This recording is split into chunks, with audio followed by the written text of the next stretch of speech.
Hello বন্ধুরা, good morning. আজ সরস্বতী পুজো।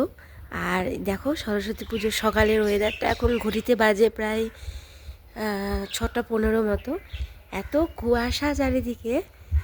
যাই হোক, আজকে সকালটা এভাবেই শুরু হলো আমাদের। মা সকালে ঘুম থেকে উঠে স্নান ঠাকুর প্রণাম করে সরস্বতী মায়ের জন্য রান্না করতে শুরু করেছে। এখন ঘড়িতে বাজে 9:30 আর আমি এই যা স্নান করলাম।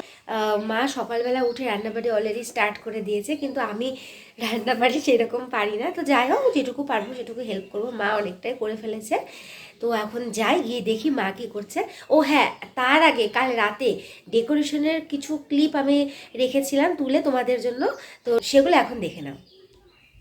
আমি এখন এই দেখো ঠাকুর ঘরে আছি, আর এই ঠাকুরকে যে শয়ন দেওয়া হয়েছে ঠান্ডা তো। আর এই যে এটা হচ্ছে আমাদের আগের বছরের সরস্বতী মা। তো আমি তো খুব এক্সাইটেড আছি যে কিভাবে ডেকোরেশনটা করব। যদিও আমাদের জায়গাটা খুবই ছোট, মানে খুবই ছোট আর কি। তো যাই হোক, ছোট জায়গাতেও অনেক সুন্দর করে মজা করে জিনিস বানানো যায় বা সাজানো যায়। তো দেখি, আমি চেষ্টা করি কতটা পারি করতে। এই এতক্ষণ ধরে ডেকোরেশন করার পরে এখন মোটামুটি একটু কমপ্লিট হলো। দেখো কেমন হয়েছে। এই যে আমাদের ছোট্ট ডেকোরেশন, দূর থেকে দেখা যাচ্ছে না, দাঁড়াও একটু দেখানোর চেষ্টা করি। তাও এই যে অনেকটা এরকম হয়েছে। ভিডিওটা তো দেখলেই, ডেকোরেশনটা আমরা কালকে কি করে করেছিলাম সেটা তো তোমরা এতক্ষণ দেখলে। তো ফাইনাল লুকটা কি হয়েছে সেটা এখন আমি তোমাদেরকে দেখাবো। দেখে অবশ্যই জানাবে যে কেমন লাগলো।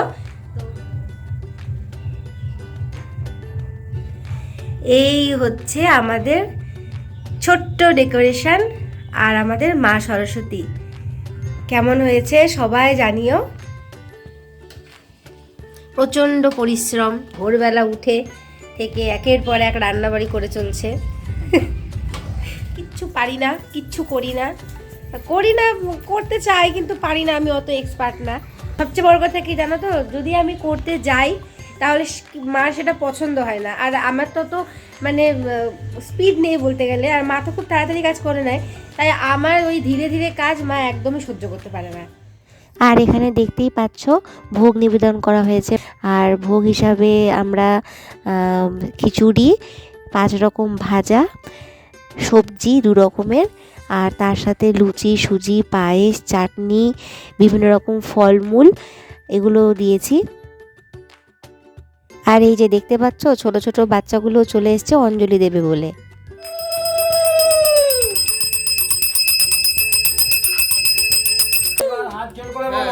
নমো সরস্বতী মহাভাগে বিদ্যে কমলোচনে বিশ্বরূপে বিশালাক্ষী বিদ্যাং দেহি।